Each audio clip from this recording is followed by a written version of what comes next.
কর্মচারীদের উৎসব ভাতা 50 থেকে 75-এ উত্তীর্ণ করার জন্য আমাদের ডিউ লেটার আমরা ইতিমধ্যে অর্থ মন্ত্রণালয়ে পাঠিয়ে দিয়েছি। গত 7 আগস্ট কর্মচারীদের উৎসব ভাতা 50 থেকে 75-এ উত্তীর্ণ করার জন্য আমাদের ডিউ লেটার আমরা ইতিমধ্যে অর্থ মন্ত্রণালয়ে পাঠিয়ে দিয়েছি বলে আলহামদুলিল্লাহ। আমরা আলোচনা করে কিছু সংবাদ আপনাদের জন্য নিয়ে এসেছি ভাইয়েরা। প্রথমে আমরা আমাদের কর্মচারী ভাইদেরকে একটা সংবাদ দিতে চাই, সুসংবাদ।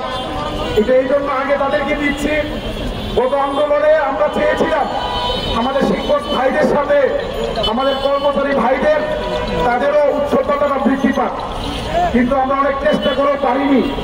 অনেক কর্মচারী ভাই আমাদেরকে অনেক গালাগাল দিয়েছেন। আমরা আসলে আমাদের জায়গা থেকে কোনো ত্রুটি ছিল না।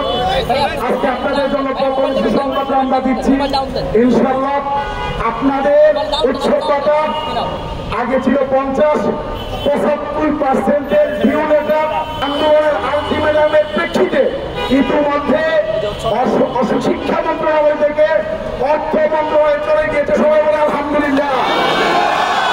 ক্লিয়ার বলেছেন যে আপনাদের এই আন্দোলনের আপনারা আলটিমেটামের প্রেক্ষিতে গত 7 আগস্ট কর্মচারীদের উৎসব ভাতা 50 থেকে 75-এ উত্তীর্ণ করার জন্য আমাদের ডিউ লেটার আমরা ইতিমধ্যে অর্থ মন্ত্রণালয়ে পাঠিয়ে দিয়েছি বলে আলহামদুলিল্লাহ। এটা আমাদের কর্মচারী ভাইদের জন্য সুসংবাদ। আমাদের কিছু সুসংবাদ আমরা নিয়ে আসছি আপনাদের জন্য। আপনারা ফেসবুকে এগুলো শুনেছেন, এগুলো তো অথেন্টিক না।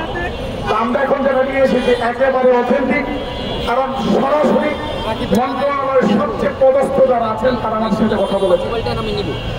আলহামদুলিল্লাহ ওনারা বলেছেন যে আপনাদের এই আলটিমেটামের প্রেক্ষিতে এই কথাটা তারা উল্লেখ করেছেন। আমি সকল মিডিয়ার সামনে বলছি, হয়তো ওনাদের নজরে আসবে বিষয়টা।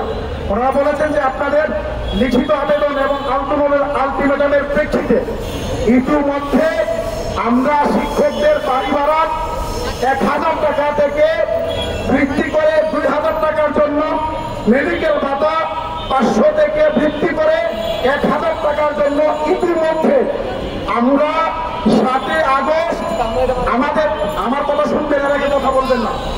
আমরা ইতিমধ্যে এই বিষয়ে